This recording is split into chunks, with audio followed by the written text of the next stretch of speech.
Bueno, buenas tardes a todos desde Madrid.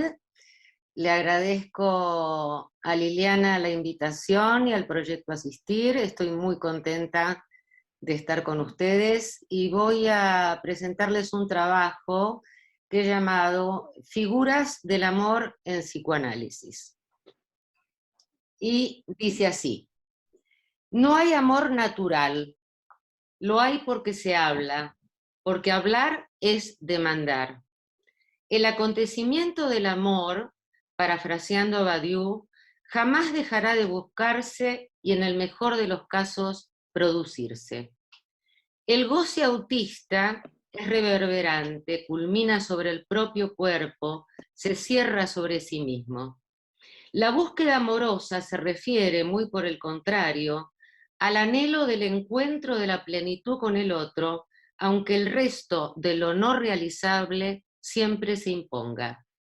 Rompiendo la serie de posibles objetos de deseo, viene a instalarse el objeto amoroso como único, signo inequívoco, maravilla del encuentro que Freud abordará en términos de imaginario reencuentro con los objetos edípicos en el apartado El hallazgo de objeto de sus 3 ensayos de 1905.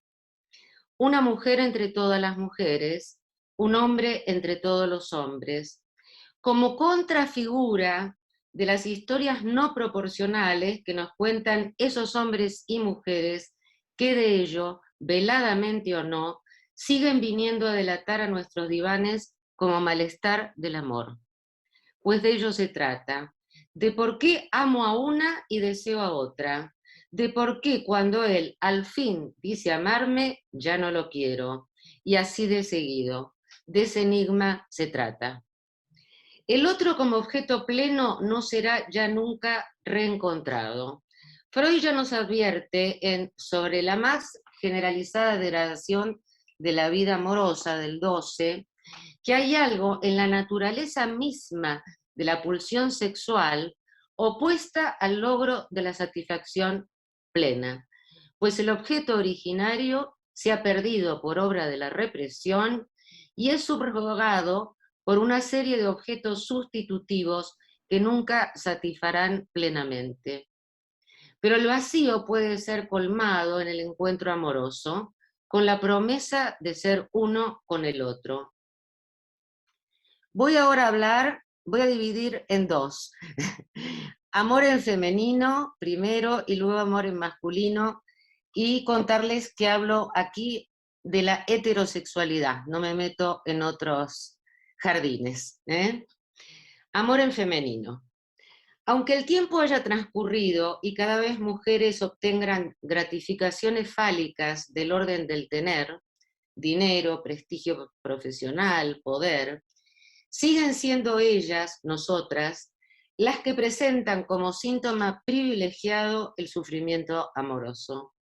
En los hombres el deseo pasa habitualmente por el placer fálico, en las mujeres el deseo pasa habitualmente, aunque hay excepciones, como siempre, por el amor. La libido masculina suele tener soportes múltiples, mientras que el amor femenino suele basarse en la exclusividad. Sin embargo, en la clínica actual con mujeres, encontramos esa división que era característica masculina en la época victoriana. Maridos a los que se quiere y amantes que causan el deseo. Freud ya advertía en su segunda contribución a la psicología del amor que la condición de lo prohibido es equiparable en la vida amorosa femenina a la necesidad de degradación del objeto sexual en el varón.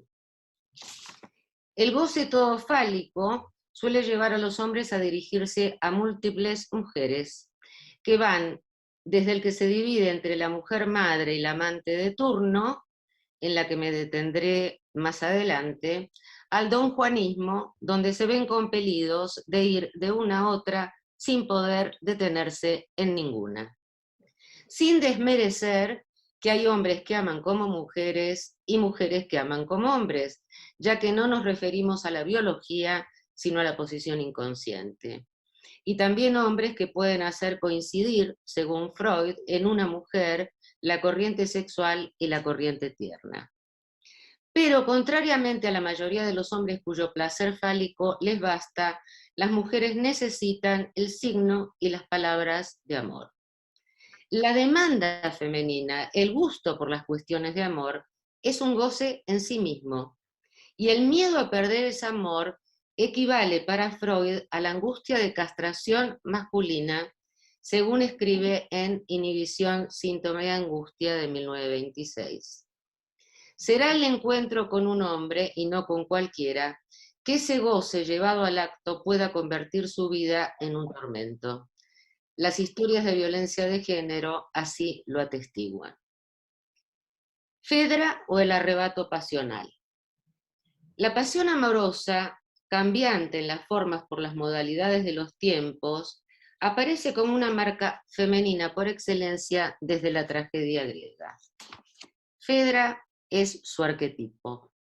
El personaje de Fedra es mucho más que una madrastra enamorada de su hijastro. Es la tristeza infinita, el dilema ético, el sacrificio extremo. Amar a quien no puede amar, pasión por la disimetría, por la imposibilidad, goce histérico en la insatisfacción, llevado hasta la muerte por el castigo, por la desmesura.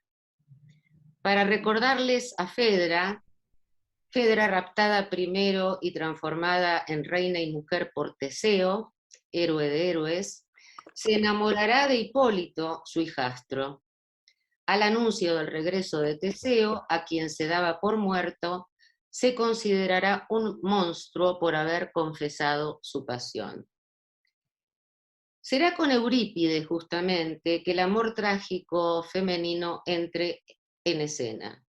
Medea matará a sus hijos por el desamor de su marido, Jasón, y Fedra actuará el arrebato pasional por Hipólito, anudando dramáticamente la transgresión pasional y la prohibición que Teseo, padre y esposo mitológico, representa. El amor de Fedra por Hipólito es un amor que no se puede consumar, un amor que divide. Fedra no puede renunciar a él ni a la fidelidad a Teseo. No quiere a Hipólito pese a ser el hijo de su marido, lo decimos desde el psicoanálisis, sino precisamente por serlo. Si Hipólito atendiera a sus requerimientos, ¿no perdería precisamente la imposibilidad que ama en él? Lo no simbolizado en torno al lugar de lo femenino es el resorte de su discurso, de sus síntomas y de sus actos. Para Fedra, la muerte es la única escapatoria a una vida cuyo sentido ha terminado por estar ocupada enteramente por un hombre. Fedra ama desesperadamente a un hombre que no puede corresponderle. Allí se juega su deseo, su reto, su desafío. Será justamente frente a este hombre imposible que experimentará el flechazo, pues está tomada por el goce de la impotencia de la satisfacción. La primera histérica, podríamos decir. Un espacio teatral, en este caso, que anuda la pasión prohibida con el goce de la palabra. Busca y encuentra en Enone, su nodriza, y más tarde en Hipólito, que la escucha entre fascinado y horrorizado, interlocutores hacia quienes lanzar su discurso. Hipólito muere al ser condenado injustamente por el padre, Enone se mata por no podido haber persuadido a su ama, y Fedra se suicida. Vamos ahora a lo que llamo las Fedras modernas o posmodernas. Las mujeres de nuestra cultura ya no están conminadas a quedar encerradas en palacio como Fedra, ocupadas solo en los hijos y en las labores así llamadas, en otro tiempo, femeninas. Pueden desarrollarse como profesionales, artistas, científicas, pueden viajar y conocer el mundo, siempre que la neurosis no las detenga, pues el amor o los logros profesionales siguen presentándose como una encrucijada femenina que nos sigue interpelando desde la consulta psicoanalítica, aunque los tiempos hayan cambiado. Estos estados femeninos se presentan clínicamente como el reverso de la autonomía femenina, pues implican el sacrificio en nombre del amor. Las mujeres desisten entonces en favor del objeto, renuncian a la autonomía en beneficio del otro, al que se dedican a sostener. ¿De qué advierte la insistencia de esta posición aún en nuestro posmodernismo? Del deseo inconsciente que convoca a repetir el goce absoluto que no pudo realizarse con el objeto primordial y que no se realizará jamás. Las mujeres instauran entonces una posición invertida, en virtud de la cual aman desesperadamente como hubieran querido ser amadas por la madre. La hija invoca así al hombre como el que detenta la plenitud, herencia imaginaria del otro primordial.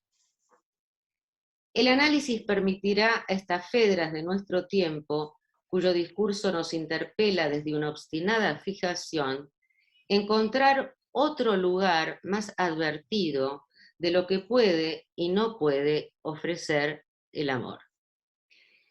De la tragedia griega voy a pasar a la Biblia para hablarles de dos posiciones míticas femeninas, Eva y Lilith. Pero vamos a empezar con Freud.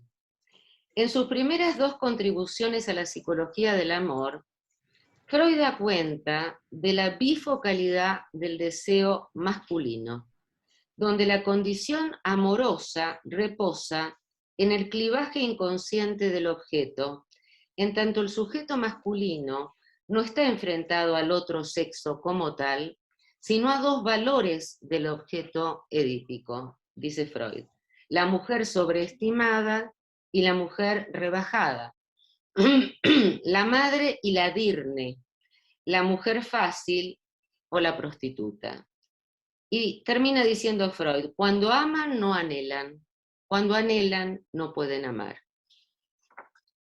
Esta escisión del objeto incestuoso conduce a los hombres, dirá Freud, en una cuestión de grados, a un postulado básico, matriz de la separación entre amor y deseo sexual. Luego, en otro texto, habla de que la presencia del amante corrobora esta disociación, motivo de consulta frecuente, en hombres divididos entre las dos. Pero ¿qué sucede con esta doble moral freudiana desde el lado de las mujeres?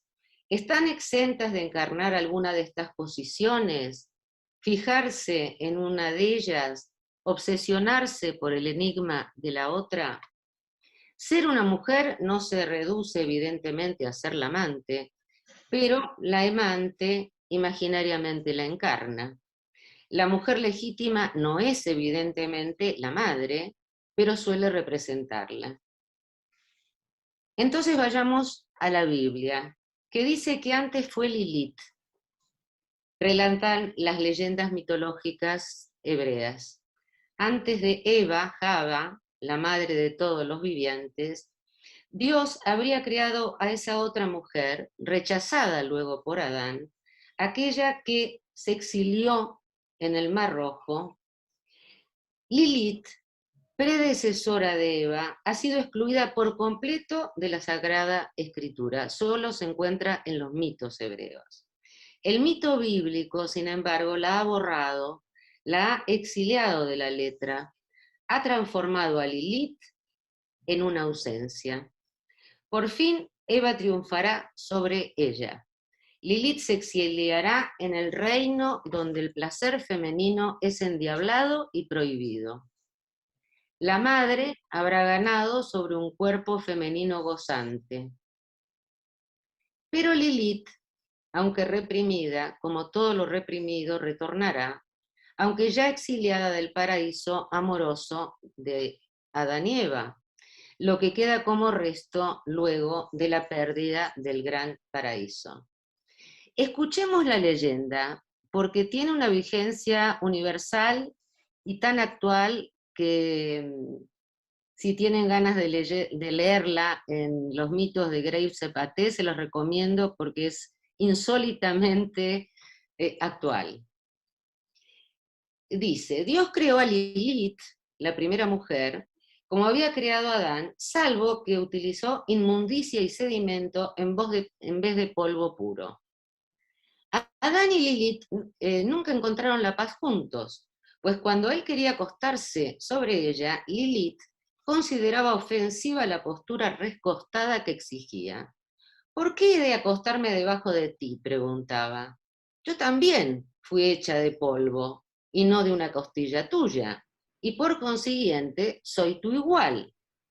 Como Adán trató de obligarla por la fuerza a obedecer, Lilith, airada, pronunció el nombre mágico de Dios, se elevó en el aire y lo abandonó. Los ángeles la encontraron junto al Mar Rojo, región que abunda en demonios lascivos, y le dijeron, vuelve a Adán sin demora, ese es tu lugar, y si no, te ahogaremos. Lilith preguntó, ¿cómo, y escuchen esto, por favor, cómo puedo volver a Adán y vivir como una ama de casa después de mi permanencia junto al Mar Rojo?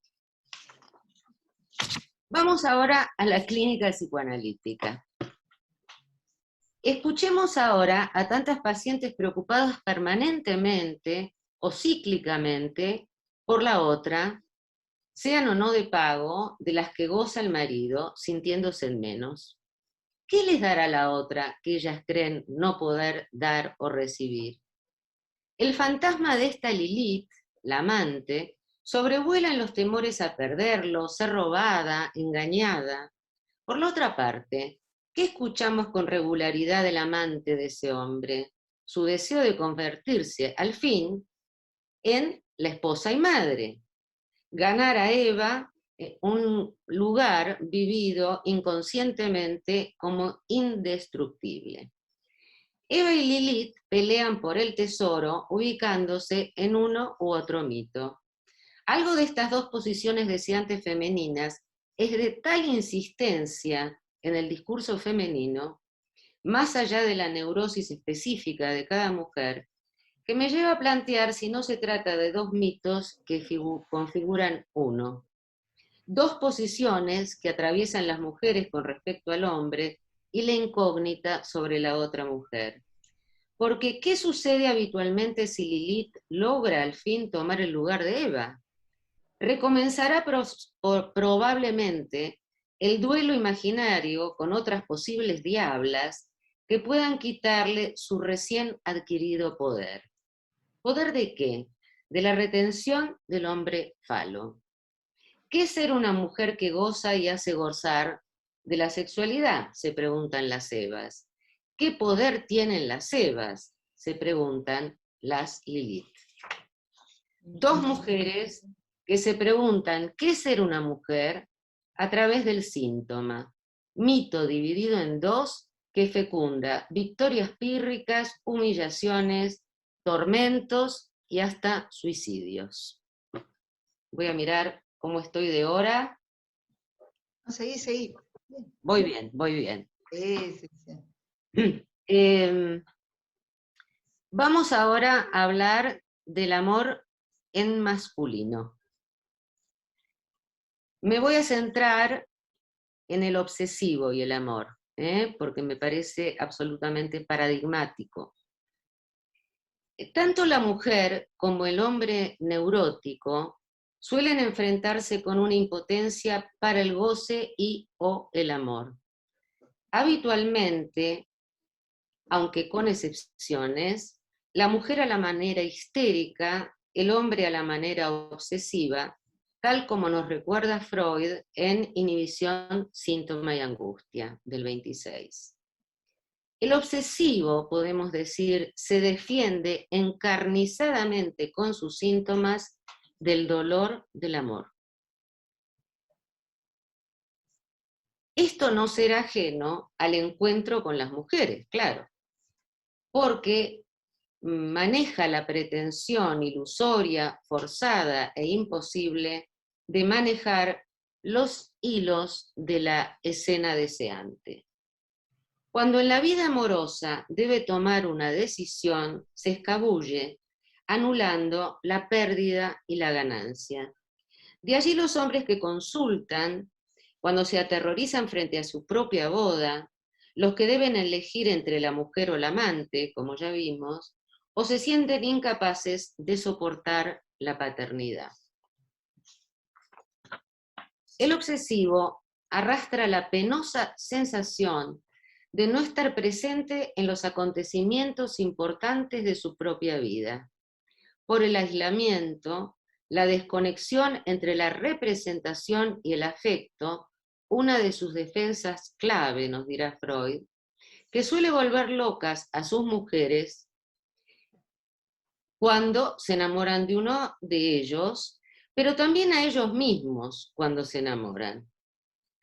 Las grandes hazañas yoicas, las necesarias demostraciones de potencia sexual con las mujeres, a las que se ve arrastrado, son un intento de sentirse vivo. Dar prueba de que está vivo en la proeza de la acción desde la omnipotencia. En la modalidad pasiva del obsesivo, el muerto, entre comillas, gana la partida y el enganche a la mujer es solo burocrático cuando lo hay.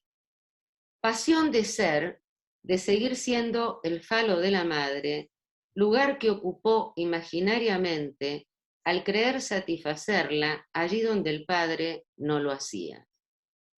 La entrega amorosa se corresponde con el fantasma inconsciente de pasividad homosexual y de no ser simbolizado, las estrategias de defensa serán la huida o el odio hacia la mujer. Perdido en el laberinto de un tiempo muerto, donde lo significativo queda siempre para después, procrastinación, reforzando su fantasía de inmortalidad, vive sometido al régimen de la duda, a la exuberancia retórica, a un mundo cerrado donde no hay lugar, en suma, para las vicisitudes, que son muchas, de la dramática amorosa. Aunque tendemos a hacer la equivalencia desde Freud entre hombre y obsesión, a este tiempo de virilización del mundo, cada vez consultan más mujeres con rasgos obsesivos. Rumiaciones, significación emocional muy baja de sus actos, suele faltar en ellas el ensueño, el enamoramiento, las preguntas sobre el amor y la pareja, tan presentes en el discurso femenino, que pueden reaparecer como saliendo de un oscuro túnel luego de un tiempo de análisis. Y para seguir y terminar con estas figuras del amor, voy a hablarles de Hamlet y el síntoma amoroso. Empezar diciendo que Edipo y Hamlet representan un punto de apoyo importantísimo a lo largo de la elaboración teórica y clínica freudiana. Hamlet se transformará en el paradigma del neurótico trágico para Freud. Hamlet se siente culpable, y por lo tanto lo es, a diferencia de Edipo, cuya culpa era dicha por el oráculo. Edipo no sabía, Hamlet sabe algo más, aunque el fantasma permanezca oculto. Freud promoverá a Hamlet al rango prototípico de la neurosis. Interpreta su parálisis en matar a Claudio, su tío, el hombre que había matado a su padre y ocupado el trono y el lecho junto a su madre, la reina Gertrudis, como un escrúpulo de conciencia derivado del deseo inconsciente reprimido. Claudio hizo lo que Hamlet inconscientemente hubiera querido hacer. Pero el drama de Shakespeare nos convoca, por otra parte, a formular la pregunta de la imposibilidad del amor en el sujeto obsesivo. El atolladero edípico no resuelto se actualiza en el atolladero amoroso. Hamlet, paradigma freudiano, como dijimos, del héroe neurótico, será retomado en este sentido por Lacan en su seminario El deseo y su interpretación, del año 1958, donde, sin abandonar las categorías edípicas, introducirá otras. Lacan puntualiza que Hamlet resulta próximo a la estructura del obsesivo por mantener a distancia la hora del encuentro amoroso. Ofelia solo puede ser retomada como objeto una vez muerta, ya que el fantasma obsesivo, dirá Lacan, hace recaer el tema sobre la imposibilidad y también el fantasma. Si Edipo muestra la realización del deseo, Hamlet muestra la dificultad de la conquista de un lugar para el deseo por una mujer. El análisis del drama de Hamlet propuesto por Lacan está completamente centrado en una degradación del deseo materno y en la consiguiente imposibilidad de amar a sus representantes, en este caso Ofelia, la representante principal del drama. Ubicará, sigo con Lacan, el meollo de esta tragedia, en el deseo de la madre, una madre abandonada a ella misma a un deseo prematuro. Inmediatamente muerto el padre, se va con el hermano del padre. Hamlet se pelea todo el tiempo con el deseo de su madre, nos dirá Lacan. El sometimiento al deseo de la madre produce sintomáticamente que no llegue la hora para el propio deseo. De allí la huida de Ofelia. Con lo que este héroe moderno se enfrenta, por tanto, no es solo con el deseo por su madre, fijación edípica, clave de la lectura freudiana, sino también con el deseo de su madre, clave de la lectura lacaniana. Hamlet permanece cautivo en el deseo de su madre y ese cautiverio le impide amar. El adulterio de Gertrudis no admite misericordia, pues ha alterado de un plumazo la distancia hasta allí eficaz del fantasma entre la santidad y la sexualidad materna, los dos valores de la madre edípica que antes les he relatado. Hijo celoso de una madre, desde luego, pero seguramente algo más. Hijo confuso ante el descubrimiento de la sexualidad de la madre, que la muerte del padre ha dejado abruptamente al descubierto, sin el tamiz que el prestigio del matrimonio otorgaba al sexo. Punto de vacilación, derrumbamiento de la consistencia del fantasma obsesivo. La feminidad impúdica y degradada recaerá sobre Ofelia, su prometida, representante de todas las mujeres, y el objeto femenino solo volverá a dignificarse al precio de la muerte. Ofelia no puede ser tomada como mujer, pues hacerlo la convertiría en madre, dice Hamlet, la que engendra pecadores, la que soporta las calumnias. El cortocircuito imaginario madre-mujer signa el horror a Ofelia, primero amada y luego degradada. El momento decisivo de su drama es el que, según Lacan, Hamlet puede reintegrar su deseo y recuperar su condición de hombre. Es el que se produce en la escena del cementerio, cuando al contemplar la exhibición por parte de Laertes de su pena por la muerte de Ofelia, su hermana, él mismo, Hamlet, por identificación, se siente afectado por la pérdida, antes no. ¿Qué se puso en juego en Hamlet en este trance? En la medida que Ofelia se convierte en un objeto imposible, recobra de nuevo el carácter de objeto de deseo. En otros términos, solo la muerte devuelve a Ofelia su dignidad y Hamlet recupera la estabilidad de su fantasma. Cuando el fantasma que otorga estabilidad a la realidad psíquica trastabilla, vacila frente a un suceso desencadenante, harán eclosión síntomas amorosos hasta allí mudos. Y ahora, para concluir, he transitado a través de estas figuras las diferencias entre hombres y mujeres en relación al goce y al amor para testimoniar desde el psicoanálisis su desencuentro estructural. Pero a pesar, o por ello, sigue y seguirá habiendo encuentros amorosos, más o menos, pero siempre sintomáticos. Parafraseando a Freud en Introducción al Narcisismo, si amas, sufres, si no amas, enfermas.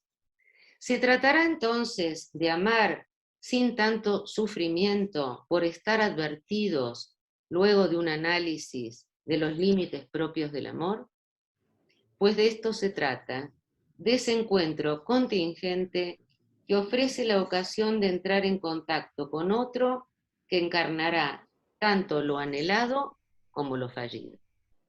Gracias por escucharme. Bueno, excelente, Lina, muchísimas gracias. Muy, muy interesante esta perspectiva, así que está muy, muy interesante todo lo que trajiste, de las cuestiones bíblicas, de las dramas, sí, es muy interesante. Me gustaría que, que abro el panel a las preguntas que me gustaría que hagan y que formulen, ¿sí? Acerca de esta excelente intervención de Lina, ¿sí? Así que bueno, les abro las preguntas, las escuchamos.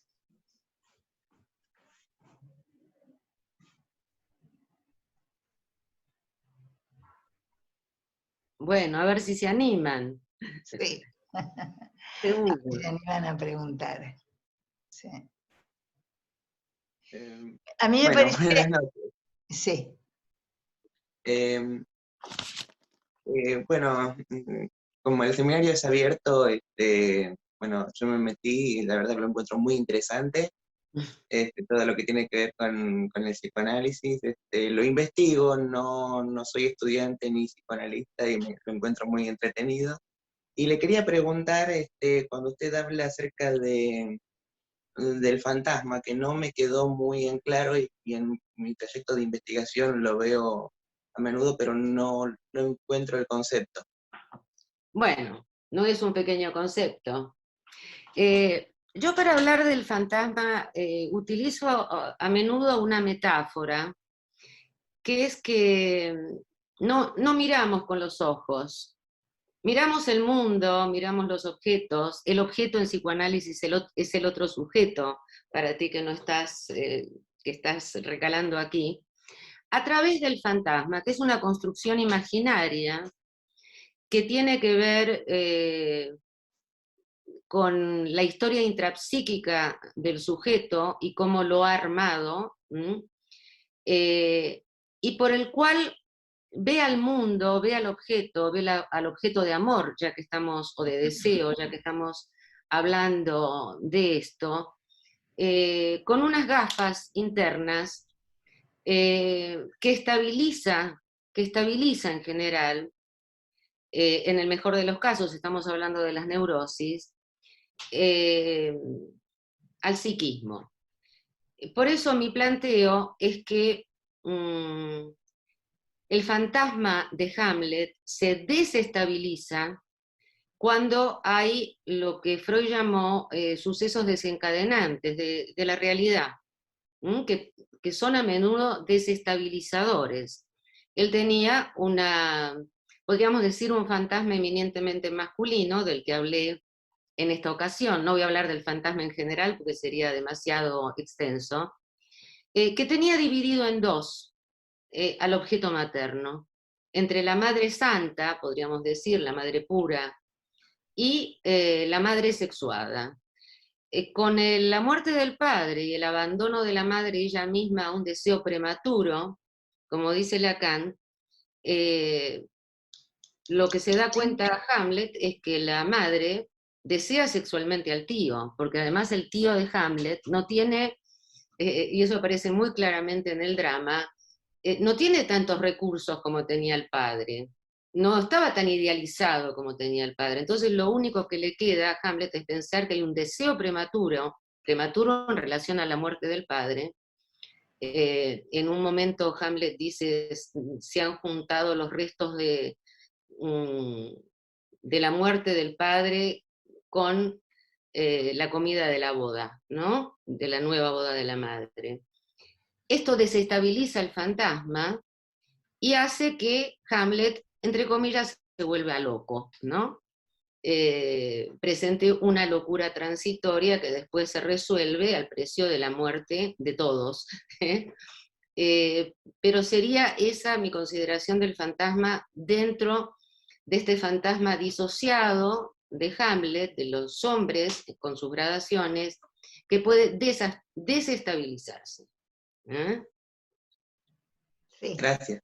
Sí, Lina, yo te pediría que tal vez hay algunos acá de los asistentes jóvenes que no conocen claramente el drama de Hamlet, así que muy sucintamente Sí.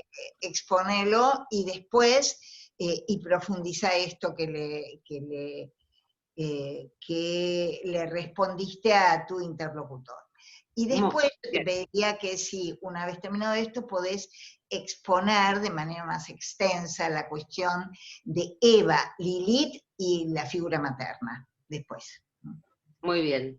Dale. Bueno, para recordarles el drama de Hamlet muy sucintamente, el príncipe de Dinamarca, que termina diciendo algo huele podrido en Dinamarca, a lo mejor le suena, es el hijo del rey que es asesinado. La madre, una vez asesinado el padre, se casa con Claudio, el hermano del padre, su tío.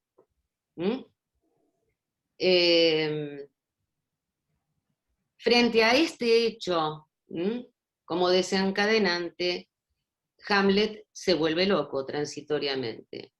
Entonces Freud dirá, desde lo edípico, lo que le pasa a Hamlet, que duda entre matar a Claudio o no matar a Claudio, porque se le aparece el fantasma del padre que le dice que el tío lo ha matado. Entonces ahí está el ghost, el fantasma del padre que se le aparece y se lo cuenta. Entonces, ¿qué tiene que hacer Hamlet? Matar al tío, ¿no? Pues no lo puede matar, entra en una duda obsesiva, una duda tremenda y no lo puede matar. Freud va a decir, no lo puede matar porque él mismo quiso hacer lo que hizo el tío, es decir, acostarse con la madre, en plena interpretación edípica, cosa que Freud hace a través de toda su obra y no se mueve de allí. ¿Qué dice Lacan? Sin, digamos, sin dejar de nombrar la interpretación freudiana, va a hablar del deseo del otro, del deseo de la madre. Entonces, ¿qué va a decir Lacan?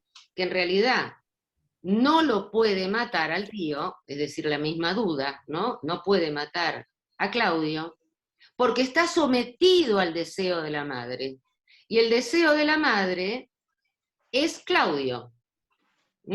Digamos que esto es lo más significativo de las dos lecturas, la de Freud y la de Lacan en torno a la duda hamletiana. Freud trabaja, digamos, a Hamlet como si fuera un histérico. En cambio, Lacan dice que está cercano a la estructura del obsesivo. ¿Por qué dice cercano a la estructura del obsesivo?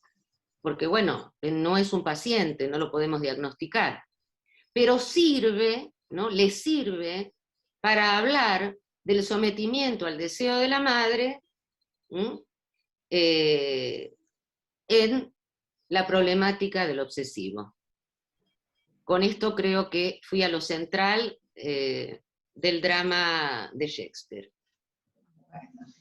Bueno, había una pregunta, yo quería ver si podías articular un poco entre dos cuestiones. Una, que también desarrollarás más la exposición que hiciste con relación a Fedra, y también explicitarás muy brevemente ese drama. Sí. Y después la relación de Eva, Lilith y la madre. Pero antes había alguien que había levantado la mano. Sí, ¿cómo están? Buenas noches. Hola. No, me interesó una parte que habías dicho sobre que la mujer ama intensamente como le gustaría ser amada por la madre.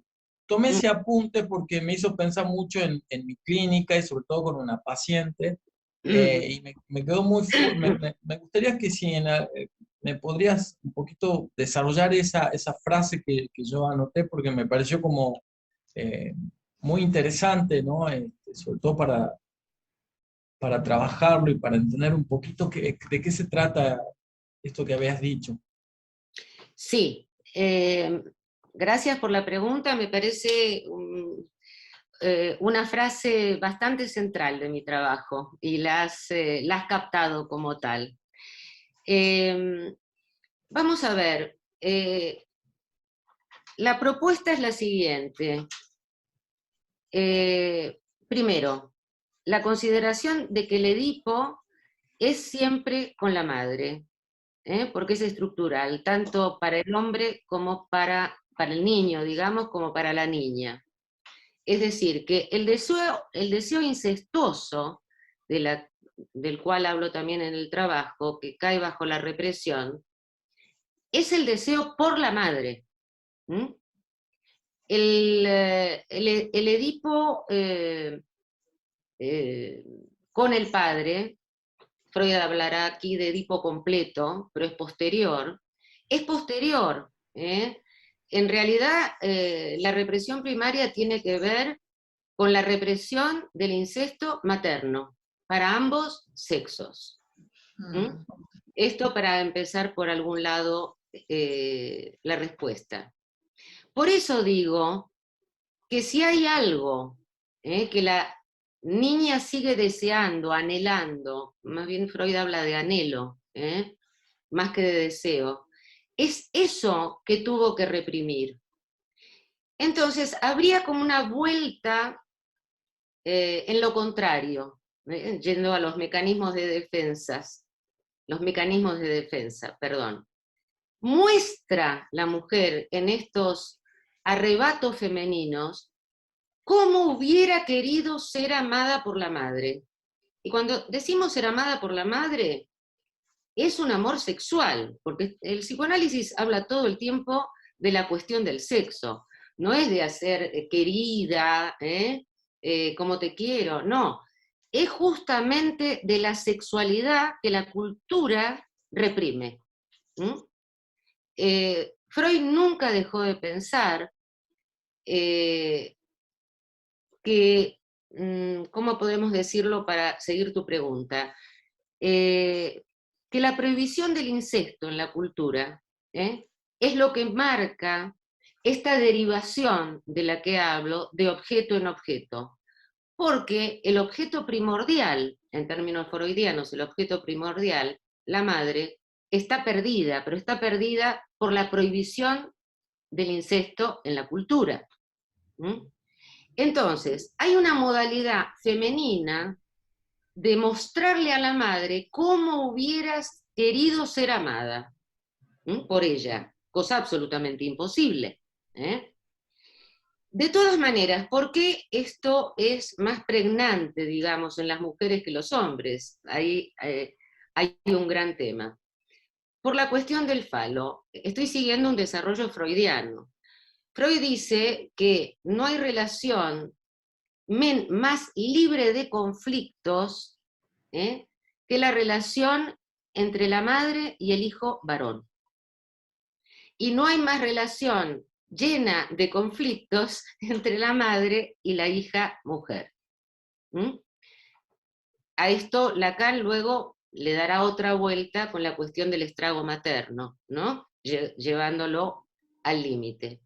Pero digamos que estas mostraciones de arrebato femenino, de arrebatos, de pasiones que aparecen desde la tragedia griega, tienen que ver con un anhelo de ser amada, ser deseada por la madre, como fue imposible después de la represión.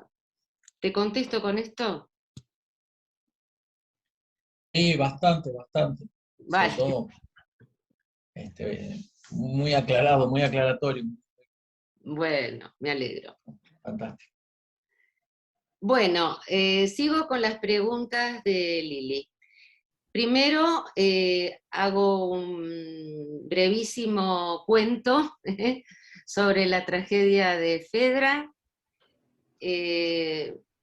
Fedra da por muerto a Teseo, su marido, porque se va a la guerra, y se enamora de su hijastro, llamado Hipólito. Para hacer un brevísimo resumen, porque este drama está lleno de confesiones, por eso es interesante, ¿no? Amorosas de Fedra hacia Hipólito, casi les diría lo que podríamos llamar un terrorismo pasional, ¿no? Hay un terrorismo pasional de Fedra donde le lanza, ¿no?, a Hipólito su pasión, e Hipólito queda absolutamente descolocado frente a esto. Como si esto fuera poco, se lo cuenta a las hayas de esas épocas, a Enone, que también se queda absolutamente horrorizada, ¿no? Por otro lado, en el medio de la tragedia, hace un episodio histérico, es muy interesante, ¿no? Se queda ciega. Ella dice que está ciega de amor, pero se queda ciega. Lo que podemos ver desde una psicopatología psicoanalítica, una verdadera neurosis histérica de conversión. Pero ella dice que está ciega de pasión y se queda ciega. Como en toda tragedia, mueren todos, pero Hipólito se suicida, Enone se suicida, y Fedra también se suicida. Digo mueren todos porque en general esto pasa tanto en la tragedia griega, de todas las épocas, pero es especialmente llamativo, como hay una descripción, si leen Fedra, que se las recomiendo porque es una belleza de tragedia, como hay una descripción de la histeria de conversión en la época de los trágicos. Por eso a mí siempre me interesa ver qué hay de universal, ¿no? Qué es lo que no pasa de moda, digamos, con el tiempo y se presenta como verdaderas figuras que intento verlas desde el punto de vista psicoanalítica. Ahora bien, Eva Lilith, la madre.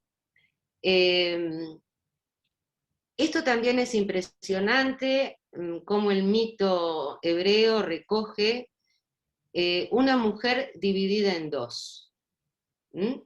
Por un lado, Eva, la representación de la madre. En el Génesis, Dios le dice a Eva, tu deseo será solo para tu marido. Ahí está planteando muy bien a dónde puede dirigirse su deseo y a dónde no.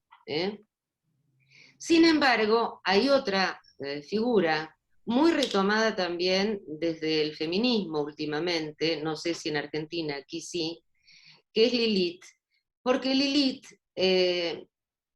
está en el alfabeto de Ben Sinra, no les voy a dar demasiados datos para no confundirlos, pero bueno, se puede leer que en la mitología hebrea no desaparece nunca, y sin embargo es reprimida del pasaje de la mitología a la Biblia. Ahí Lilith desaparece. Todos hemos escuchado hablar de Adán y de Eva, nunca de Lilith, ¿no es cierto? Entonces, ¿por qué relacionar a Eva con la madre? Por un lado, por esta representación de la mujer pura, ¿no? Después en el cristianismo aparecerá María. Aunque Eva tiene otras funciones, digamos, en el mito, que es el de tentar a Adán con la manzana, ¿no?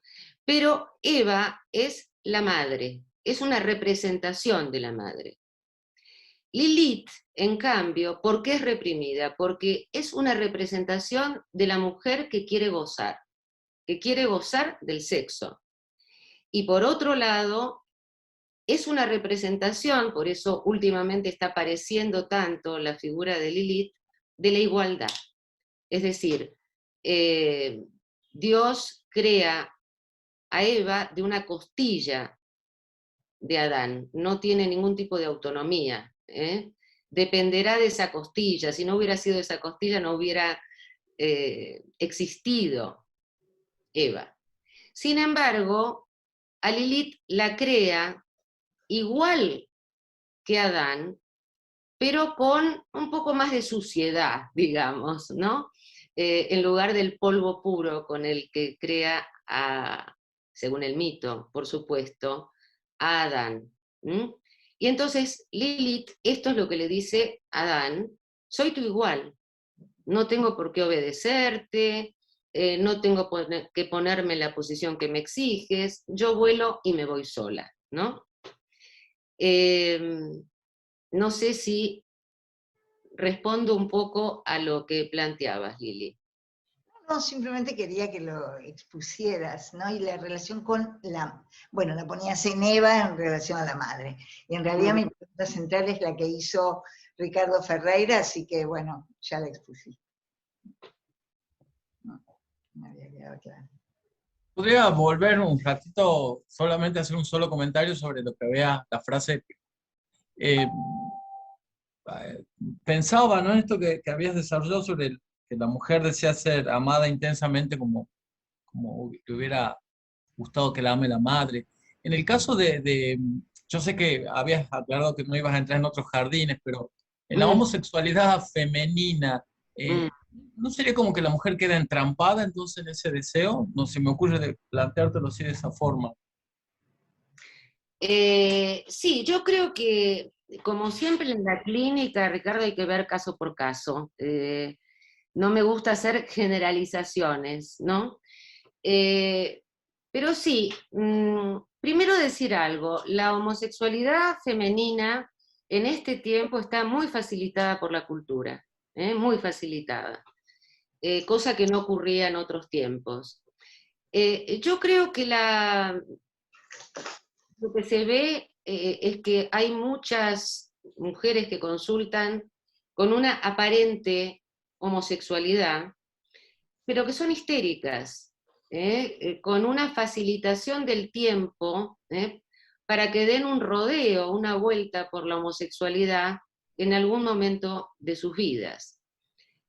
¿Por qué es tan fácil, digamos, o más fácil? Porque en el cuerpo a cuerpo de la niña con la madre está muy facilitado el futuro tema del cuerpo a cuerpo con otra mujer. En cambio, para que un hombre haga el salto a la homosexualidad, ahí tiene que dar un salto cualitativamente diferente.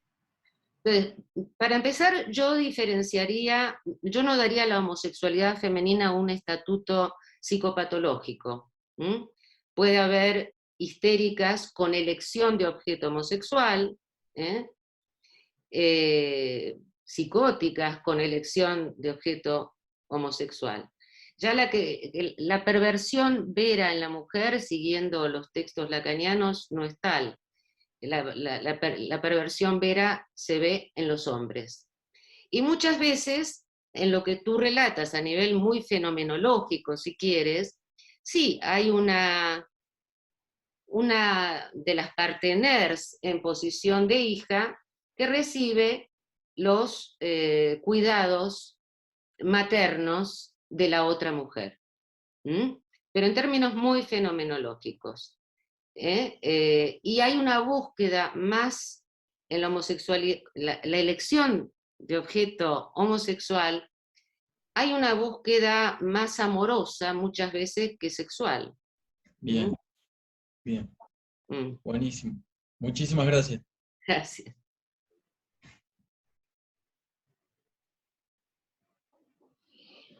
Bueno, escuchamos, quieren hacer otras preguntas.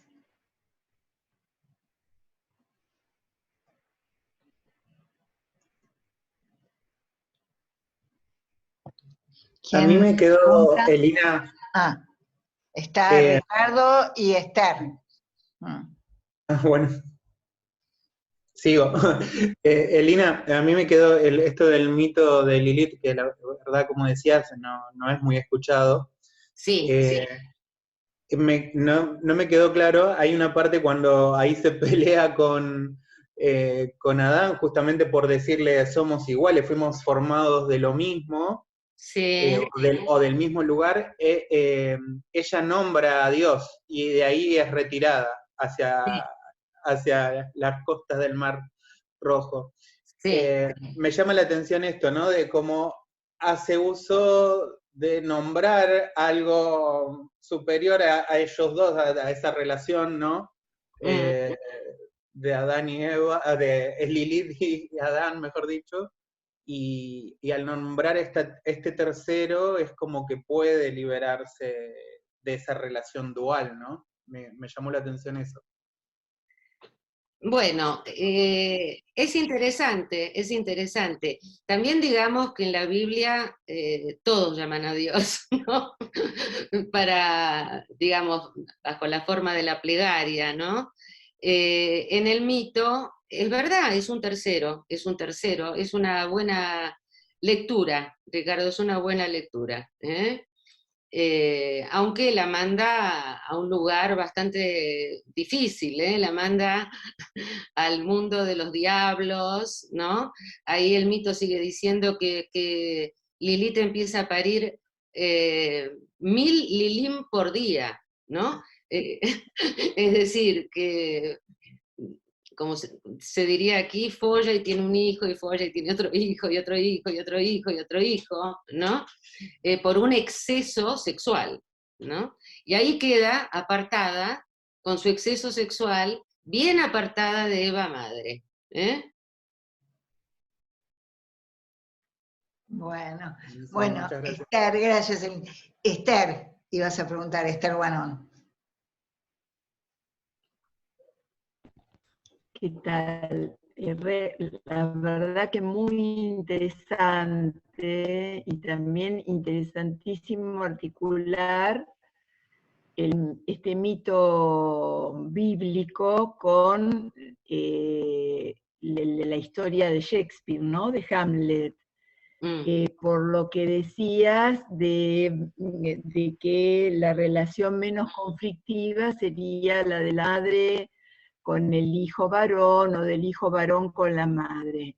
Ahora, sí, hablando de la relación hijo-madre, en una época, por ahí estoy generalizando, no tengo un caso particular como para comentarte, pero me quedé pensando que si en lugar de morir el esposo de la madre de Hamlet, o sea, se establece la mujer se divorcia, se separa y establece un vínculo con otro hombre, para el hijo varón eso es insoportable, porque tal vez podía tolerar mientras que era la madre, mientras que tenía ese lugar puro de esposa, madre de sus hijos,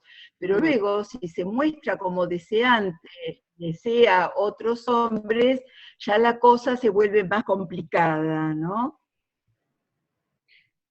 Absolutamente, Esther. Yo creo que Hamlet, el drama... Es decir, que ahí, si el hijo está en una posición neurótica obsesiva, la madre pasa a un lugar degradado.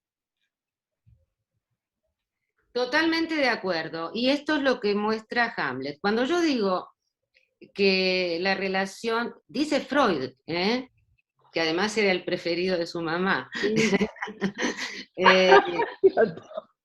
Eso sin duda, eso sin duda. Muy Que la joven. relación, claro.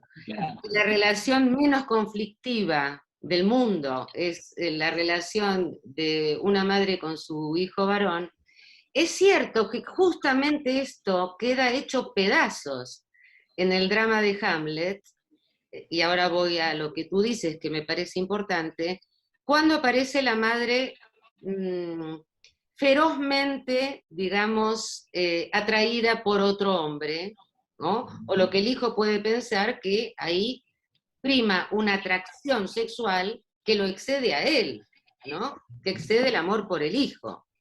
Entonces, bueno, tenemos pequeños Hamlets seguramente en nuestra clínica.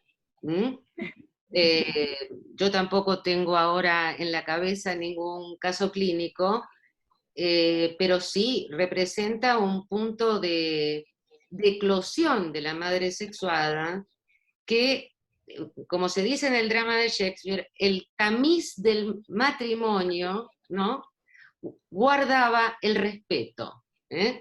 Entonces, claro, cuando cae un matrimonio y aparece otro hombre, la hasta allí relación sin conflictos puede volverse tremendamente tormentosa, que es todo lo que recorre Hamlet en su diálogo con Gertrudis. Hay que leerlo, hay que leerlo para saber lo que es el Edipo de un chico con su madre y el odio a la madre, las cosas que le dice.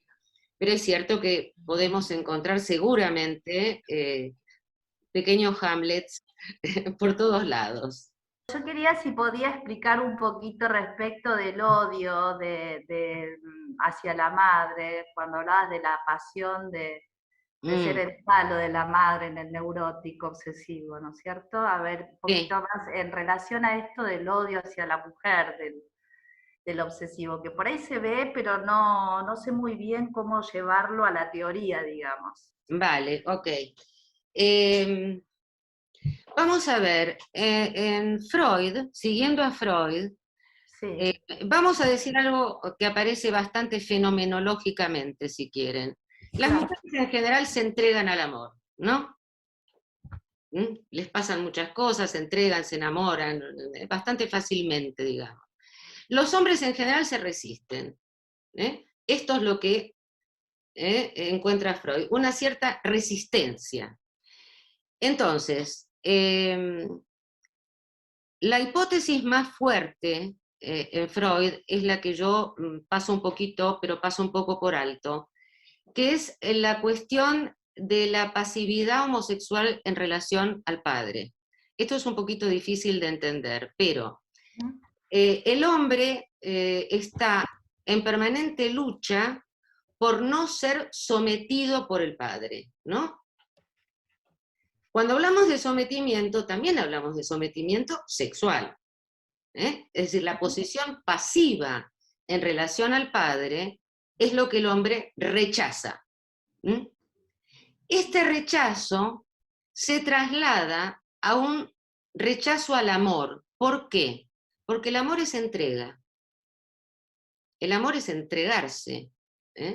Entonces, hay un rechazo muy fuerte del hombre a la entrega, porque en el inconsciente se confundiría esa entrega con la entrega pasiva homosexual al padre. ¿Mm? Ujú. Por eso digo que de no ser elaborado, esto puede ramificar en rechazo a la mujer, odio a la mujer, huida de la mujer, todo lo que quieran como corriente centrífuga de la mujer. ¿Mm? Bien, bien. Bueno, Pero esto también bueno, es es lo en que... relación al Edipo, digamos, al segundo Al Edipo Edipo. negativo, al Edipo negativo. Freud lo conecta claramente con el Edipo negativo, es decir, el deseo inconsciente de ser sometido por el padre que se transforma en el horror a lo mismo. Y en Lacan sería como no pasar a la tercera etapa, digamos, la del padre como dando la apertura a la cultura, no. No, no, no, no. Estamos hablando, por eso les dije que en este texto hablo de neurosis y hablo de heterosexualidad, aunque apareció la pregunta por la homosexualidad. No, no, no quiere decir que no se haya pasado por la triangulación. Estos hombres han pasado por la triangulación, con un defecto de la triangulación, porque no hay triangulación perfecta, porque no hay sujeto sin síntoma.